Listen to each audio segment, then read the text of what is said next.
former double world champions, out of it.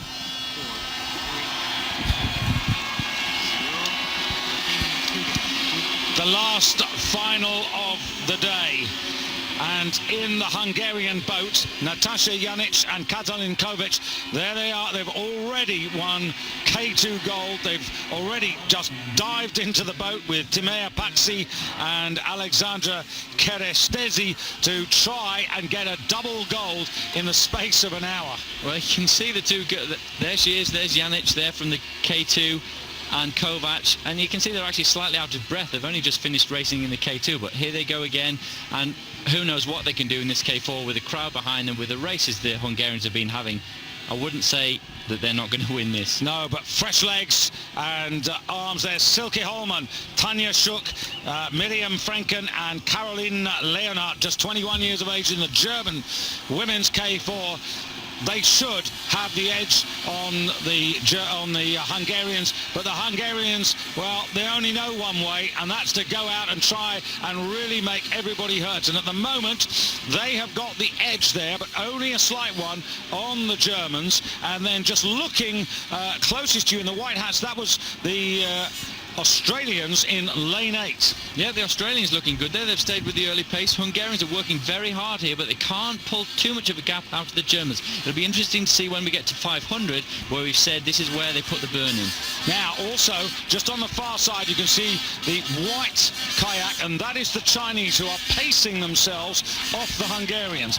They're just in the background of the picture. The angle's deceptive, but we've already seen the Chinese use a very similar tactic and get a silver medal. That's right. The Chinese, though, they need to stay in touch with the Hungarians. Once they get more than a boat length down, then they'll never get back. So they need to stay in touch now. And the Hungarians starting to look ominous again. They've almost got a boat length on the Germans. They just need another burn now to try and finish the race. Impressed with the Australians, also trying to come through with the Australians are the Poles as well, but it's Hungary at the moment, and it is that remorseless rhythm that the Hungarians have. And they are just punching this out now. That's right, you can see them, a beautiful front end shot, the boat fairly level. Paddles don't look like they're coming in unison, but that's usual for a good K4. They kind of caterpillar from the back of the boat. Chinese coming up now, and it is the Hungarians who've still got the edge now, but being challenged now by the Romanians in the light blue on the far side.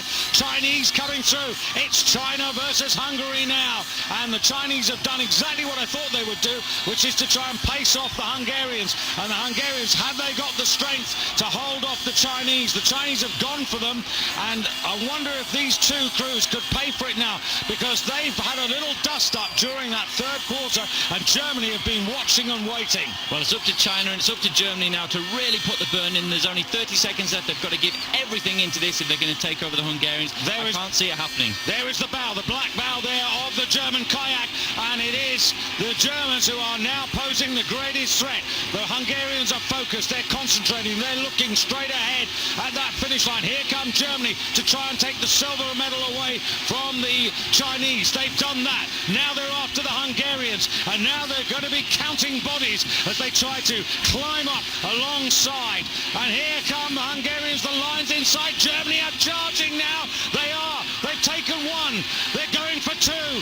They might get three, but they won't get the victory. It's Hungary who take the gold ahead of Germany, and China get the bronze. Then Poland, then Australia. What a day for Hungary. A great result for the Hungarians. You can see there the two girls in the middle. They look a bit tired, a bit drained from those two wins today, but a fantastic result for them. And the Germans, they just left themselves too much to do. The Hungarians got out there and they dominated it. Well, what a totally extraordinary day. It all began for Hungary in the women's kayak with Dalma Benedict, who took gold. Then, a few minutes later, Kolonic and Kozman in the Canadian doubles took the gold for Hungary yet again. Then, after that, it was Katalin Kovac and Natasha Janic in the K2 kayak, women's kayak, who took that gold. Kuchera and Camera also in the men's K2. Fantastic. So it's amazing, isn't it? There's only one or two medals that actually gold medals that didn't go to Hungary so far. This is an extraordinary day. And when you think that this is a crew with two women who within the hour have had to pull out all the stops to win the K2. They were being chased down by the Chinese. It wasn't an easy first gold medal, and they've really deserved that. To hold off fresh crews with fresh legs. Yeah, fantastic stuff there. I just feel that the Germans really, they should have put themselves in the race and they should have gone for it right from the start. But maybe the Hungarians were just too strong there. They got a nice rhythm going, they dominated the race, as we said, and wow, incredible stuff. And you can still hear the crowd cheering for them. It's not just the stands that are moving, it's the earth that's moving. It really is extraordinary. A most fantastic day.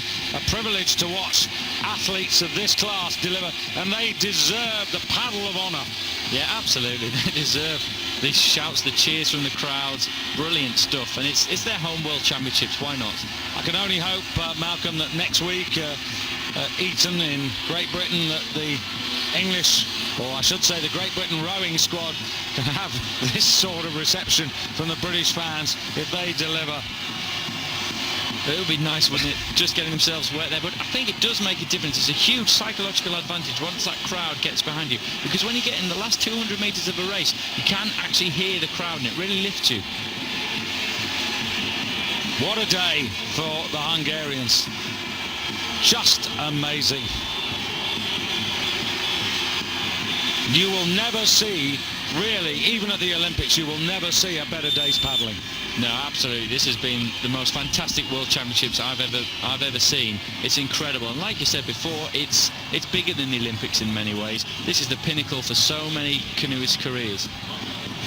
82 nations, and look how popular it is. On the far side there, every metre of this 1,000-metre course, they've sold commercial sponsorship. That's a good sign. It's a sign of people wanting to get involved and support this sport. I just wish we could take this around the world, but hats off to the Hungarians. They really have set the example, the benchmark.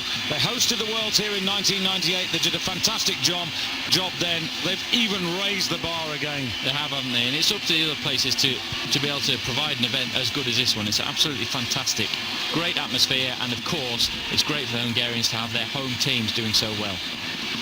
Gold to Hungary, and then